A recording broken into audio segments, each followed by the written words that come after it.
Depois que Sara morreu, Abraão se casou novamente. Como Isaque, ele foi consolado após a morte de Sara, cuja memória com certeza ainda estava nítida na mente do patriarca, assim como na mente de seu filho. O nome da segunda esposa do patriarca era Quetura.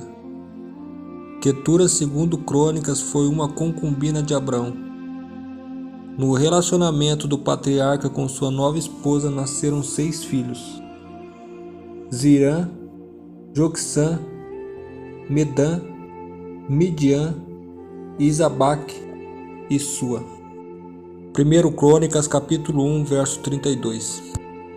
Não se sabe ao certo a verdadeira identidade de Quetura, mas o que vemos na Bíblia é o cronista mencionando os filhos de Quetura e os filhos de Agar sem mencionar o nome de Agar. Para muitos estudiosos, isso sugere que Quetura e Agar fossem a mesma pessoa. Além disso, Abraão se comportou com os filhos de Quetura da mesma forma que com os filhos de Agar. Ele os mandou embora para evitar qualquer influência espiritual e para fazer distinção clara entre seu filho com Sara e os outros filhos. Mediante isso, é preciso deixar claro que, apesar de muitos concluírem assim, não existem evidências conclusivas sobre essa possível identificação de Quetura com Agar, já que não é possível identificar com exatidão quando ocorreu o relacionamento entre Abraão e Quetura. Se for considerado que o capítulo 24 e 25 de Gênesis estejam organizados de forma cronológica, este relacionamento aconteceu apenas depois da morte de Sara.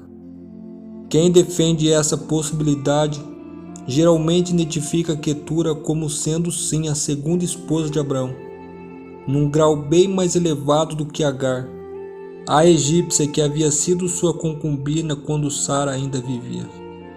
O fato certo é que, quando Abraão pegou Quetura por esposa, ela deu à luz a 6 filhos, quando Abraão já tinha mais de 140 anos de idade.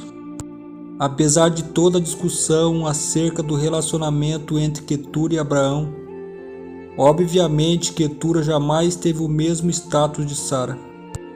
Esse casamento de Abraão não teve a mesma importância do primeiro, pois embora que Quetura seja chamada de esposa em Gênesis 25:2, vemos que na sequência da narrativa bíblica ela é denominada simplesmente uma concubina. Além disso, vemos que posteriormente Abraão separou Isaque, o filho da promessa, dos filhos das concubinas. A Bíblia diz que Abraão enviou os filhos das concubinas para a terra do Oriente.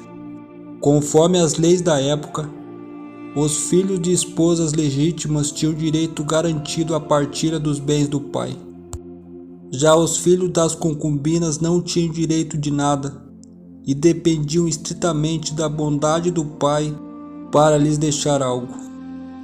Os filhos de Quetura com Abraão se tornaram os antepassados de muitos povos árabes que povoaram o território ao oriente de Israel. Dentre todos esses povos, na narrativa bíblica do Antigo Testamento, o povo medianita é que aparece com mais destaque. Zípora, a esposa de Moisés, por exemplo, era uma medianita. Abraão deu tudo o que tinha a Isaque.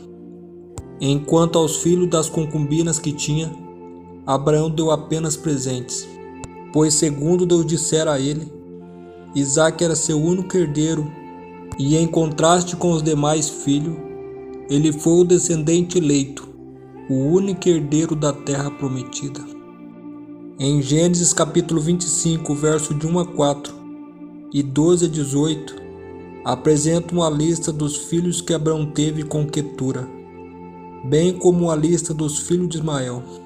O propósito da genealogia após o casamento de Abraão com Quetura, que lhe deu 6 filhos, em contraste com seus outros 2 filhos, Isaque e Ismael, talvez seja oferecer evidências imediatas da promessa de Deus de que Abraão seria o pai de muitas nações. A segunda genealogia traz os descendentes de Ismael, que compunham 12 tribos, assim como aconteceria com Jacó, filho de Isaque. Embora a aliança de Deus fosse reservada aos descendentes de Isaque, não a de Ismael, e esse é um ponto em qual as Escrituras são bem claras. O relato da morte de Abraão entre as duas genealogias testifica a bênção de Deus e revela o compromisso da promessa a Abraão, feita muitos anos antes de que ele morreria em boa velhice. O Senhor foi fiel às suas promessas de graça ao fiel servo Abraão, cuja fé é descrita como um grande exemplo, se não a melhor, da confiança em Deus que nos salva mediante a fé em Cristo Jesus.